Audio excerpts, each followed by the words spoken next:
Just that Robert, my brother, had got this grant to do some kind of work out there. That's the last we heard. It's not knowing that's the worst.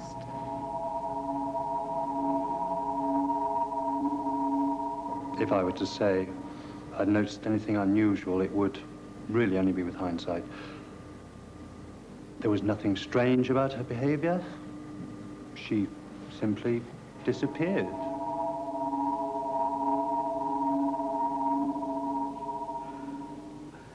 It makes no sense. I mean, how can people just vanish off the face of the earth in this day and age? We've a right to know what's going on.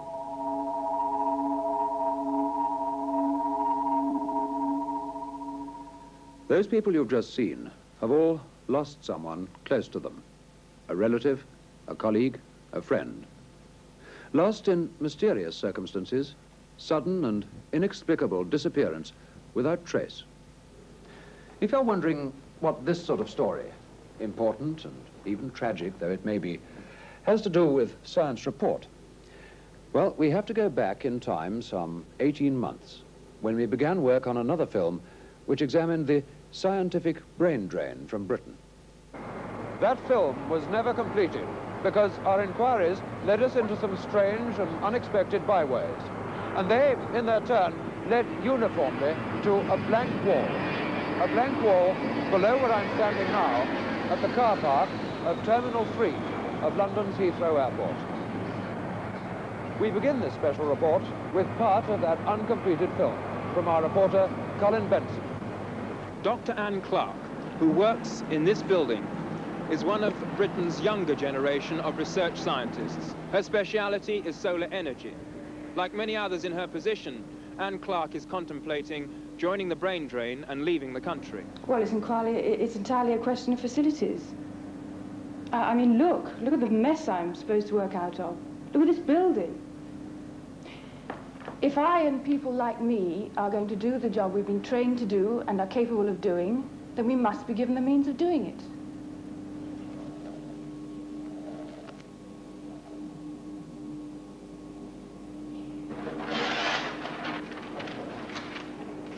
It's speaking far better today. Thank you. Shortly after this film was taken, Anne Clark made a decision. It was not, however, a decision she felt able to talk about. Anne, they won't let us into the building. They say they've had orders not to. Yes, I know, I'm sorry. Well, can you tell us exactly what's going on? No, I'm sorry, I can't go on with the film. I'm going away. What exactly is happening? I can't say anything. That is the last piece of film we have of Dr. Anne Clark. What was going on brought Anne Clark here to the car park of number 3 terminal, Heathrow Airport. She told friends she was going to New York.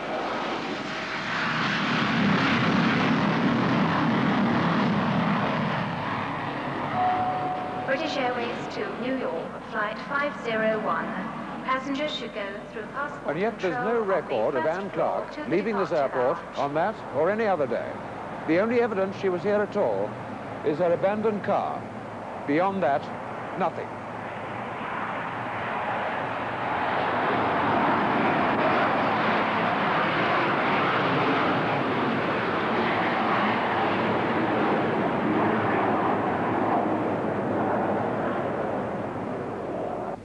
Well, I've done everything I can to try to get some kind of answer.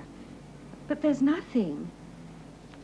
They just say, we're sorry, but we don't know anything about your brother. Robert Patterson is, or rather was, a senior lecturer in mathematics at St. Andrews University. These photos were taken by his sister when he, with his wife Eileen and 2 children, left this house on the morning of November the 9th, 1975, and set out by car to London's Heathrow Airport. What happened after that, we don't know. On leaving the Royal Air Force, where he worked in special projects, Brian Pendlebury had told his parents that he was going to work for an electronics firm in Sydney, Australia. He sent photographs of his life out there, and for a time kept in touch by letter. Then there was this friend of ours who was going out there, and we said, why don't you look up O'Brien and give him a surprise? Well, he got there, the address we'd given him. They never heard of Brian.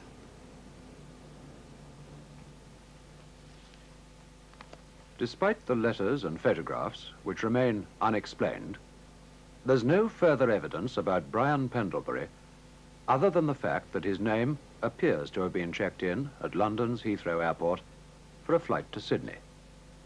That, so far as we can discover, is the last anyone ever saw of him. Anne Clark, Robert Patterson, and Brian Pendlebury. Just 3 of the 400 names compiled for our projected science report, Brain Drain from Britain. From this office, our researchers began checking through every one of them. We were looking for patterns. Who were the people leaving this country? What were their reasons? And what were their feelings about it afterwards? But out of those 400 names, it became apparent that 24 had disappeared without trace. Some alone, others with their families. Where did they go, and why, and indeed how? What, if anything, was the common factor?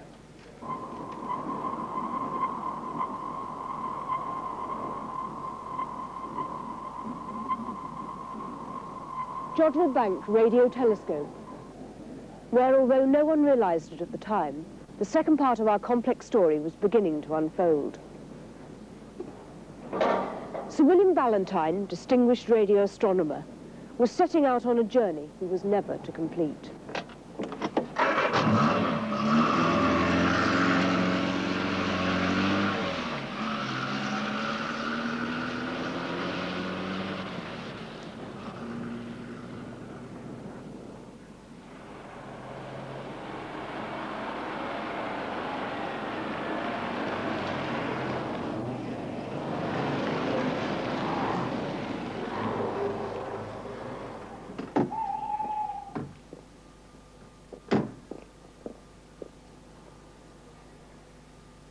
Ballantyne was a worried man. That much we know from a phone call he made from this isolated box, not far from the main London motorway. He called an old friend, news agency managing editor John Hendry.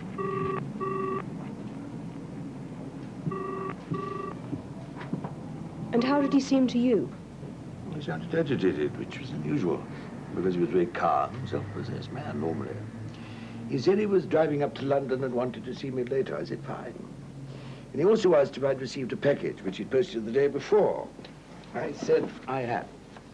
It contained this spool of tape, which he told me to keep under lock and key till he arrived. Well, I waited. And, of course, next morning I heard about the accident.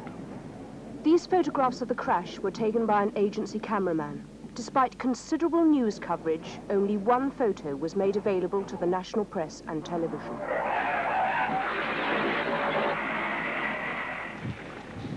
Our own independent experts examined those photographs and the site of the accident itself, where I'm standing now.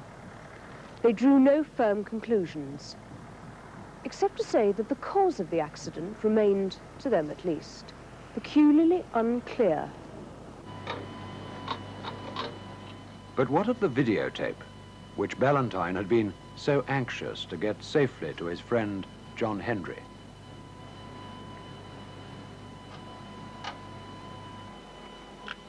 Apparently nothing. No picture, just the ceaseless noise of space. No different from countless other tapes in the archives of radio astronomy. There was, we were assured, no solution here to the mysteriously violent death of Sir William Ballantyne. But what it meant, what was the piece of vital information Sir William Ballantyne had deciphered from this apparently random cacophony? That was something we'd have to wait much longer to find out. In the meantime, however, something happened which, at least at first, seemed to offer us some sort of a clue. An outside telephone call was put through to the science report office. I found myself talking to a man with an American accent. who refused to give his name or any other details of himself over the phone. He told me only that he had met Sir William Ballantyne on a visit the British astronomer had made shortly before his death to NASA Space Headquarters in Houston, Texas. We arranged to meet not far from here in 1 hour's time. Okay, I'm ready.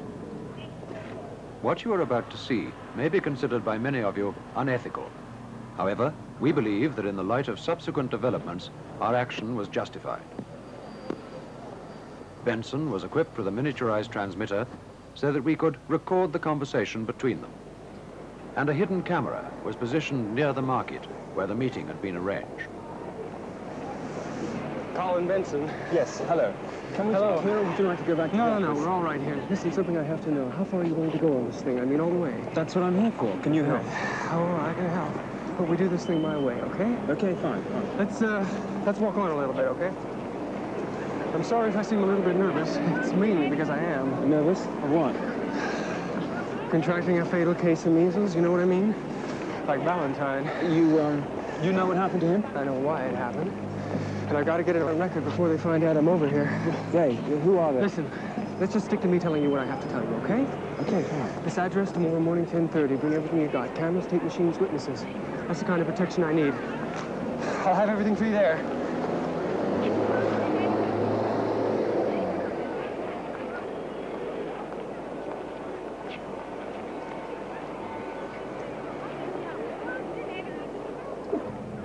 Colin Benson arrived at the address he was given shortly before 10:30 the next day. That's it.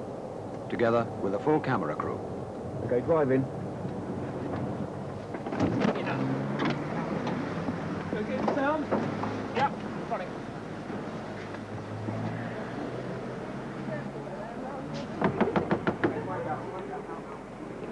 Eventually, the door was opened. We show you the next part of the film, uncut, and exactly as we shot it on that day. Everybody take one.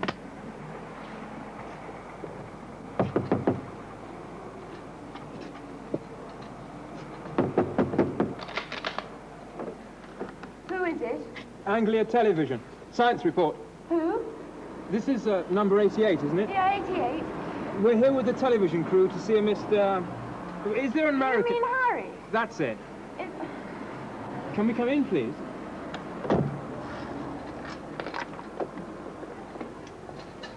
You really are the telly. Thank you.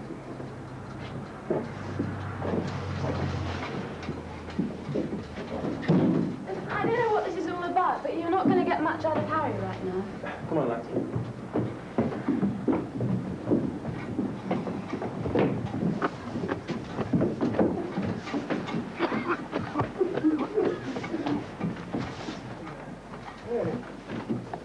What is it? They said you knew them. Yesterday. You remember? Oh. Leave me alone. What's the matter with him? Get them away from me. You better go. Look, is he on acid or something? Oh, just get out of here, will you? Answer our questions. No, Harry! Don't be an idiot, please! Go away! All right, Please, go.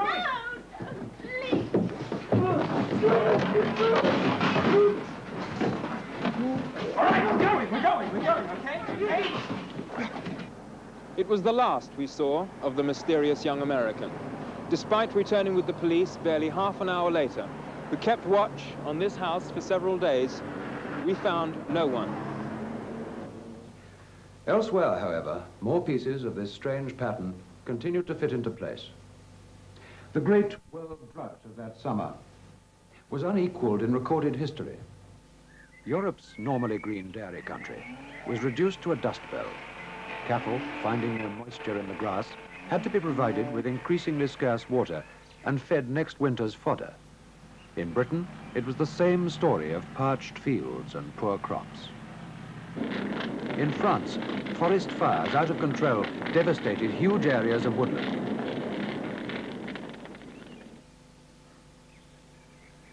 Vast reservoirs dried up and standpipes were brought into the worst hit areas, some of which had barely 20 days' supply of water left.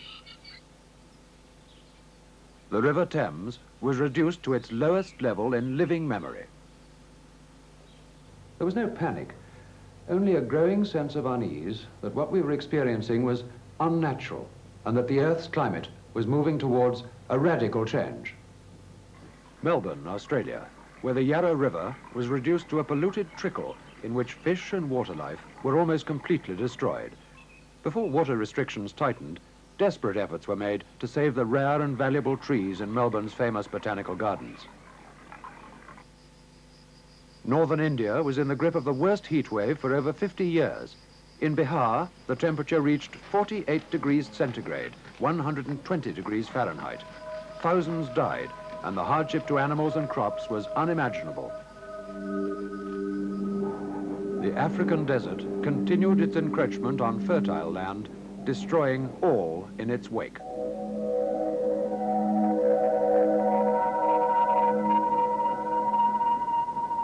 Meanwhile, in China and the Middle East, unparalleled earthquakes killed millions, far more than might have been expected from a nuclear attack. On the far side of the Pacific, the whole of the Caribbean seemed on the point of eruption.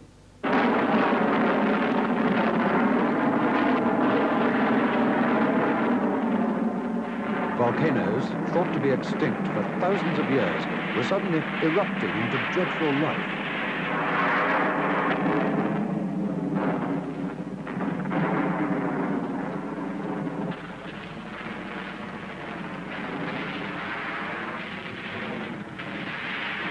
Pressures from shifting land masses in Central Europe destroyed centuries of history.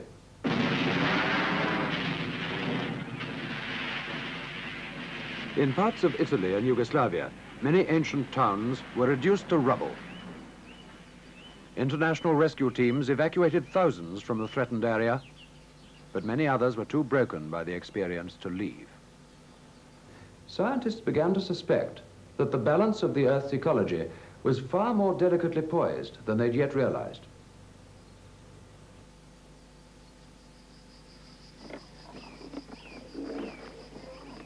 At the height of the drought, we interviewed at Cambridge University someone prepared to offer the beginnings of an answer.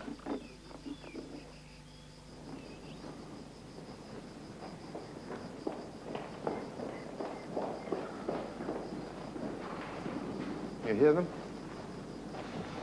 Not something you'd expect in this country. Heat, of course. Gerstein's theories, when he first put them forward over 20 years ago, had been almost universally dismissed. He was called an alarmist and a pessimist. Events proved him, on the contrary, to be something of an optimist. By the late 60s, the Earth was already so trapped within an envelope of its own pollution that heat from the sun and the Earth's industrial processes was having increasing difficulty in escaping. 10 years earlier than Gerstein's prediction, the notorious greenhouse effect, a thickening of the outer atmosphere due to the 8-fold increase in the carbon dioxide levels, had become a reality. As the atmosphere became more dense, extreme variations of temperature were experienced, from intense heat to equally unprecedented cold. North America suffered the worst winter on record. Rivers froze solid, and even the great Niagara Falls was halted. In many areas, a state of emergency was ordered by the newly elected President Carter. But the most frightening discovery which scientists made was that last year's unmelted snow line is the next step to a future and unavoidable ice age.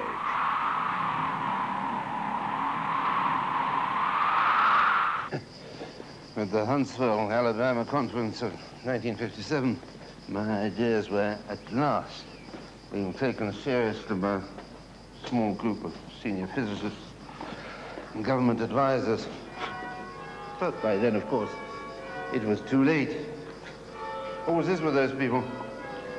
Can you tell me what happened at Huntsville? The usual thing. The politicians come running to us as though we can reverse the course of nature. When we tell them we can't, they say, why didn't we do something earlier? When we tell them they prevented us, they start squabbling among themselves. Rabble. Was anything achieved by the conference? There was some discussion. In secret. Can you tell me anything about that? It was all very theoretical. Well, look, I can understand your reluctance. Look, all I'm prepared to say is there were 3 alternatives for discussion. The first 2 were crazy. We forget about them. There's a third alternative. Maybe not so crazy. But I don't know whether anything was ever done about it. Can you tell me what it was? At the time that interview was filmed, Carl Gerstein refused to say anything further about Alternative 3. In the second part of this special program, we shall show you how we uncovered that information for ourselves. We'll also be bringing you a remarkable interview with former astronaut Bob Grodin, filmed in secret at his hideaway in New England. Stay with us then.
This is astronaut Bob Grodin before his first moonwalk.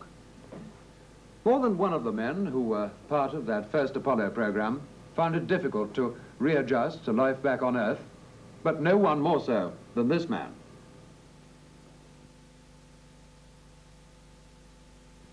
Here he is, as he is today. 5 years on. There were psychological factors, it seemed, which on the surface could explain away the changes in personality, the instability, the breakdown of former relationships. But what exactly were those psychological factors?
Bravo Tango, Jezebel.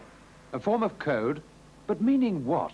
Certainly nothing to the 600 million people listening on Earth below. From Boston, Massachusetts, we arranged for ex-astronaut Bob Grodin to talk to us. The interview was filmed to be edited later. Can you hear me all right? Can you hear me in Boston? Yeah, go ahead. Grodin showed no reluctance to discuss the breakdown he'd suffered after his return from space. But nothing remarkable seemed likely to come from the interview until I asked this question. It's been suggested, among others, by some very responsible people, that you, all of you on the Apollo program, saw far more out there than you've been allowed to admit publicly. Would you like to comment on that suggestion? Look, what the hell are you trying to do to me? Hmm? Can I ask you that? What the hell are you trying to do to me? Well, I was only trying You trying to screw me? Is that what you're trying to do? You trying to screw me? Like that dumb bastard Ballantyne? Is that what you're trying to do? Well, why me? I went up there to do a job, man. That's all I was up there to do. I don't have to answer questions. Oh, hell. What's the matter with this thing Tim, now? It's not this end. Somebody's pulled a switch somewhere. That somewhere, so far as we could discover, was neither in London nor in Boston, but in the satellite connecting the two. The incident has never been explained. Nevertheless, that one word, Ballantyne, was enough to send Colin Benson and a camera operator with some very innocent-looking home movie equipment across the Atlantic posing as tourists. This is what they brought back on 8mm film. I would never have found Bob Grodin unless he had been willing that I should. But starting with the few leads I had, I was brought eventually to the remote bungalow where he now lives. Do you want a beer? Mm-hmm. Sure. Just one. I'll wait you. Annie! Annie, can we have a couple of cold beers? Well, what do you want to do? Do you want to do it out here or in there? Doesn't make any difference. I don't think we're going to have a private conversation. We're fine here. Yeah. Michael, baby, meet the professor. Hi. Thank you. You want to reveal all? Well, that's Annie. She's not my daughter, right? You put that on the record. Right? You got it, Bob. She's a great kid. Well, without her, I'm pretty lucky. We talked for an hour before Grodin became willing to discuss our previous and abortive satellite interview. You try that.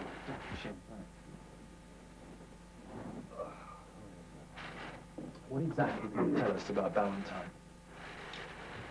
Well, what I remember about Ballantyne is he showed up at NASA with some tape he made. And he got pretty damn excited when they played it back in that jukebox. Jukebox? Well, the decoder. I mean, you can pick up a signal if you got the equipment, but you can't unscramble that. Without NASA's equipment? That's right. And some young guy helped him do it. You should have known better than that. Was it this man? Yeah, it could be. Yeah, it looks like him. Look, are you sure you don't want bourbon? No, beer's fine. What you're saying is that Ballantyne was killed because of what he discovered on that tape. Well, I'm saying nothing. I just saw the way that those guys looked at him, and I knew those looks because they looked at me the same way. Those guys? Look, come on, get a real drink, will you? Come on.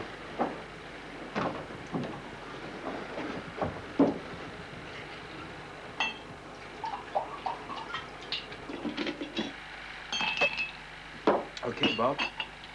What did happen out there? The moon landing? Well, we had kind of a big disappointment. And we didn't get there first. What do you mean?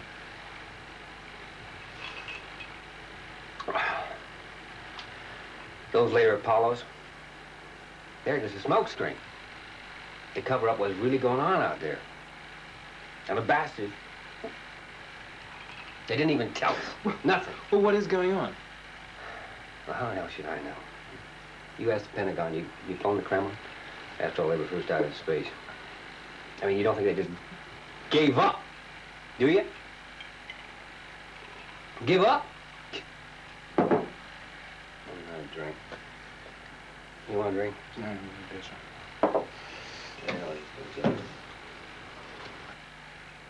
Bob, you got to tell me, what is going on? I mean, what did you see?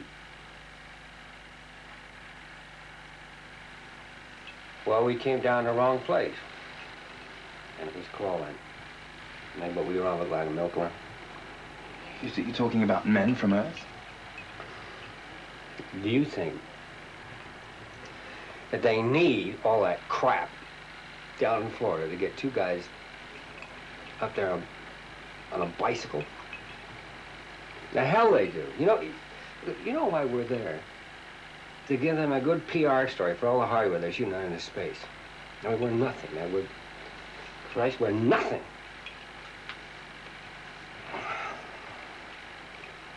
You know why we're there? To keep you bums happy. Stop you from asking questions about what the hell's really going on out there. Look, that's it. That's it. End of the story. That's it, finish. What's the luck? What's the luck? Ready? Fear, suspicion, unanswered questions, possibly murder. What were we dealing with? Back in London, we did what we could to investigate the claims made by ex-astronaut Bob Grodin. Catherine White reports. The Institute of International Political Studies is a non-government organisation based in London's St James's. It was Grodin's linking of the Pentagon with the Kremlin and the implications behind it that brought me here to talk to Professor G. Gordon Broadbent, author of a major study of US-Soviet diplomacy since the 1950s. The short answer is that I know nothing of US-Soviet relations beyond what has already been made public. We had the celebrated docking in space some time ago. This was presented as an isolated exercise, and as far as I know, was exactly that. Maybe paving the way for more to come.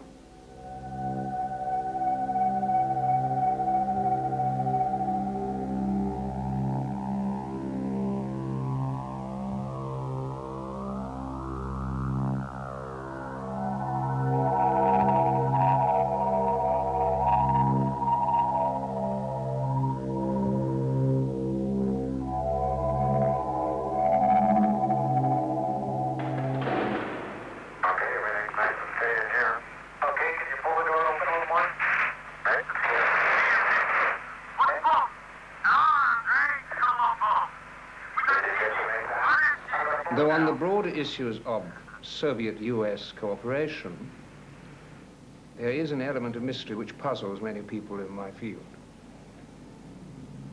To put it at its simplest, none of us can understand how it is that the peace has been maintained for the past 25 years. You mean the experts are baffled? But also, for once, in agreement. The popular myth that it's been improved for the balance of nuclear power doesn't, frankly, hold up entirely. And the more you look at it, the less sense it makes. There are too many imbalances, especially when you put it in the perspective of history. So what is your explanation? Essentially, what we're suggesting is that at the very highest level of East-West diplomacy, there is operating a factor of which we know nothing. Now, it could just be, that this unknown factor is a massive but covered operation in space. As for the reason behind it, well, we're not in the business of speculation. T-minus, guidance is internal. 12, 11, 10, 9. Ignition sequence start. 6, 5, 4, 3, 2, 1, 0. All engine running. Liftoff. We have a liftoff. 32 minutes past the hour. Tower clear.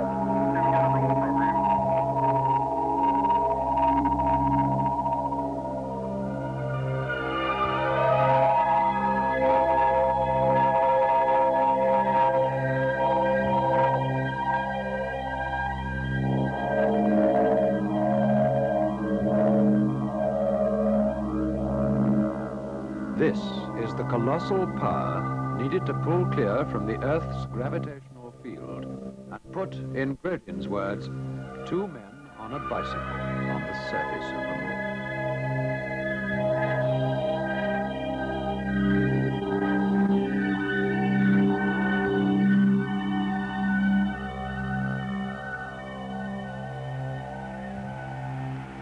I'm going to step off the limb now.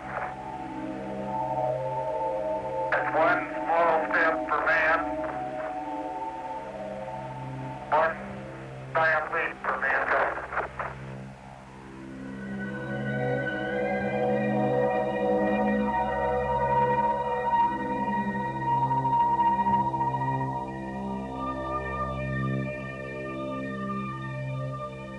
But suppose such immense power did not have to be chiefly consumed in merely getting into space, but could start from space. What kind of travel would that bring within our grasp? Obviously, we could go further with less power, or send a much larger craft. In fact, the only way we're going to see space travel on any scale is by this kind of extraterrestrial launching. For instance, from a space platform orbiting the Earth. Or the moon. Sure, yeah. If we could get the material there to build a craft, that'd make real good sense. Could we transport the materials there? It'd take one hell of a shuttle, but yeah. We have the machines now. In theory, we could do it. Especially if we had some sort of international cooperation. International cooperation in space. A space shuttle, but shuttling what to where? We also hear talk of Russian and American skylabs and the men who live and work in them for several months at a time. But what are they all doing up there in space?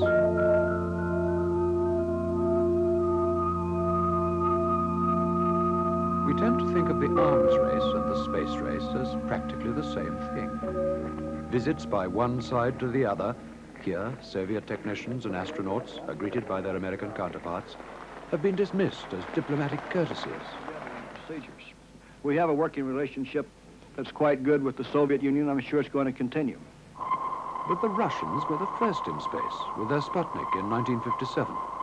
And later the same year, the first with a living creature, Laika, the dog. Then they made, 3 years later, the gigantic step with the first man in space, Yuri Gagarin. And later on, the first woman, Valentina.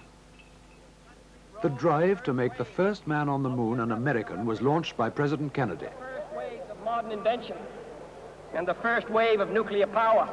And this generation does not intend to founder in the backwash of the coming age of space.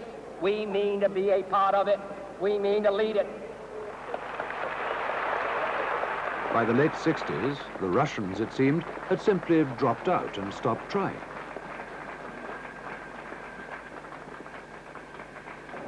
And yet today, Cape Canaveral is virtually abandoned, a desert of reinforced concrete and steel. The most ambitious project in the history of mankind seemed to be over. Are we to believe that this is where it all ends? Of the estimated 2,000 launchings from Earth to space, at least 60% have been by the Russians.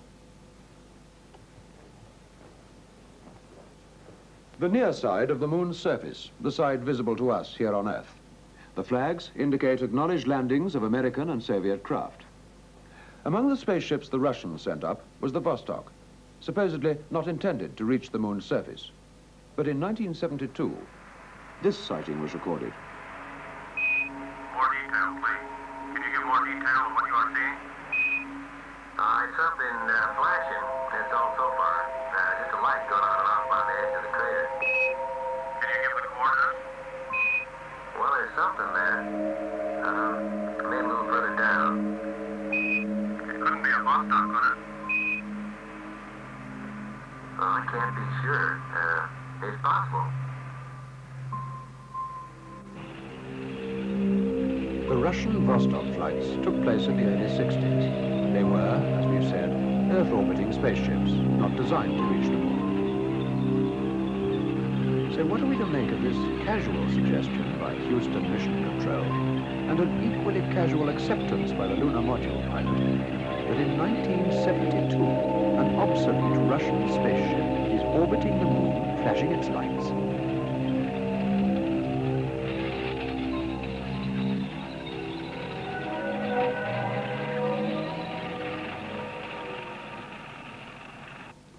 The Russians were the first on the moon with their unmanned rocket which landed here in 1959. Here, exactly 10 years later, Neil Armstrong landed. But our researches show another pattern of landings. On the far side of the moon, the dark side, the side hidden from us here on Earth. Are we to assume that this remarkable grouping of American and Soviet landings is mere coincidence? When we returned to Cambridge and presented Dr. Carl Gerstein with the information we'd so far acquired, he finally agreed to speak on record about Alternative 3. We had agreed at the Huntsville conference that there was nothing we could do to cut either world population or the consumption of resources essential for survival on Earth. Alternative 3 was a much more limited option. It was an attempt to ensure that at least some of the human race survived the consequences. We were theorists, not technicians, but we realized we were talking about a kind of space travel which had only appeared in scientific fiction so far. What, you mean go to some other planet? I mean, get the hell off this one whilst there's still time. Dr. Carl Gerstein then went on to discuss the kind of cross-section they would like to see get away, a balance of the sciences and the arts. In fact, all aspects, as far as possible, of human culture. He said that the list would never be complete, but it would be better than nothing. These are the cards you saw earlier. All of them people who've disappeared without trace or explanation during the last 18 months.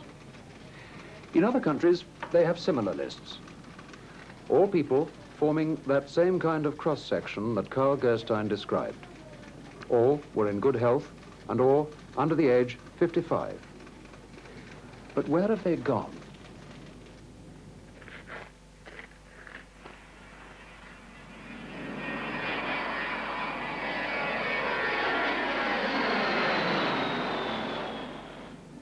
Here is a picture of a supposedly dead planet, the nearest one to Earth. Mars would appear to offer little prospect of survival if these photographs from Viking 2 are to be believed. But are they? Charles Wellborn himself seemed surprised that the Americans, after spending so much money in putting the probe on the surface of Mars, should then equip it with a camera that only focused up to 100 meters, or, as Colin Benson suggested, the average size of a large film studio. What's your answer? Well, you got to remember that all these pictures that we get come in through NASA, and then they're given to the rest of us. If they say it's Mars, we have to believe them.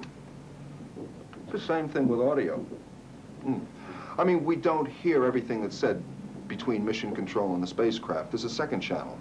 They call it the biological channel. Officially, it's just for reporting on medical details. In effect, it's the one they switch to when they have something to say they don't want the whole world to listen in on. I mean, sure, that could be a studio in Burbank. But I mean, for God's sake. Mariner 4 passed close enough to Mars to send back the best photographs of its surface we'd had so far.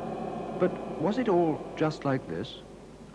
Mars has always been a source of fascination to mankind and a mystery. In the early days of astronomy, Mars was believed to have artificially constructed canals, which was taken as evidence of intelligent life on the planet. Later, this theory was discredited. In its place, we had a picture of barren, inhospitable planet, inimical to the survival of any form of life. Then, more recently, an interesting idea was put forward. Suppose life had existed on Mars. As the climate and other conditions worsened, any surviving life would have formed into a state of hibernation, awaiting the return of more favorable conditions. It was even suggested that the atmosphere which had sustained life may have become entrapped in the surface soil of the planet. There was an occurrence several years ago which made this theory very persuasive. Mars has always had a covering of cloud, varying in density at different times, until the time of which Dr. Gerstein spoke, when the cloud thickened to a degree never previously observed. This happened and was scientifically recorded in 1961. It was obvious that storms of colossal proportions were taking place on Mars. When the clouds eventually cleared, some remarkable changes were seen. The polar ice caps had substantially decreased in size, and around the equatorial regions, a broad band of darker coloring had appeared. This, it has been suggested, was vegetation. Carl Gerstein's theory was that these storms could have been caused by a nuclear explosion delivered from Earth. The same year, the Russians had a great space disaster. Only the barest facts are recorded, the rest was kept secret. A rocket blew up at launching. Numbers of people were killed, large area devastated. What were the Russians trying to launch, and did they succeed? Was the rocket carrying a nuclear device, which would account for the devastation caused, a nuclear device which at the second attempt was delivered to the surface of Mars, causing the dynamic changes recorded in 1961? 48 hours ago, Catherine White was at her desk in the production office. As a matter of course by now, all incoming phone calls were recorded. Hello, science report. Can I speak to Tim Brinton or Colin Benson? I'm afraid they're not here just now. Who is it, please? Can you get a message to them? Yes, I can. Just tell them the girl who was with Harry. Tell them I'm back at the house and to get here fast. And bring cameras. I'm not talking except on record, okay? What happened to Harry? I don't know. They promised me that if I throw Well, you who off are the they? listen, Harry wanted you to have this. I've no idea what it is. Please, you've got to get me somewhere to hide. Don't worry, we'll do that. I've no idea what I don't know what it does. It's a printed circuit. He said that you had to fit it to an IC something 40. Yes. And you get a jukebox. Does that mean anything? We've heard of it. And he said that you've got to play back Ballantyne's tape. That's all. We connected up the printed circuit and played once again the videotape that Sir William Ballantyne, before his death, had sent to his friend, John Hendry. This time, we obtained an acceptable picture, which you are now about to see as we saw it.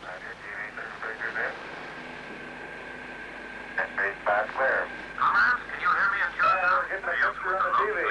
We're getting a good picture here and can make a fair amount of detail. How is it with you? Fine here, Houston, Roger. Stand by your scan. Can you advise? Can you advise me your exam? Photography, remote control, sequence, camera for scanning.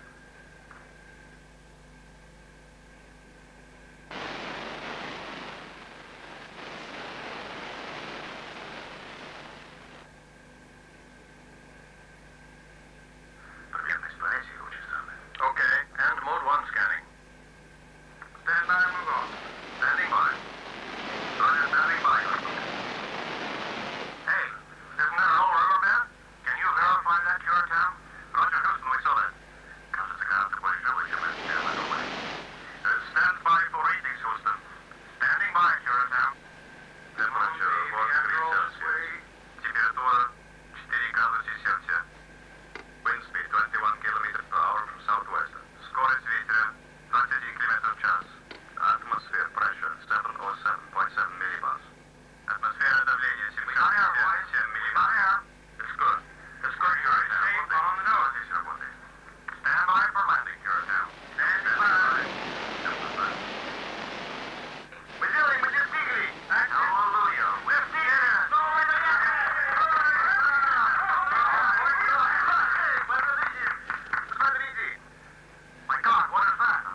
We believe that to be an authentic record of the first and secret landing on Mars by an unmanned space probe from Earth. We also believe the date given, May the 22nd, 1962, to be accurate. Clearly, the blanket of total security by which this information has been covered could only have been maintained by the active cooperation of governments at very high level. Equally clearly, there must have been powerful reasons why the true conditions on Mars, suitable as they appear to be for human habitat, have been kept secret. Indeed, the effort which has gone into persuading the rest of the world that the opposite is true argues that some operation of supreme importance has been going on beneath the security cover. We believe that that operation is Dr. Carl Gerstein's Alternative 3. Whether a human survival colony has already been established on Mars, or whether plans are still in preparation for its transportation from the moon to Mars, we don't know. But we put out this program tonight as a challenge to those who do know to tell us the truth.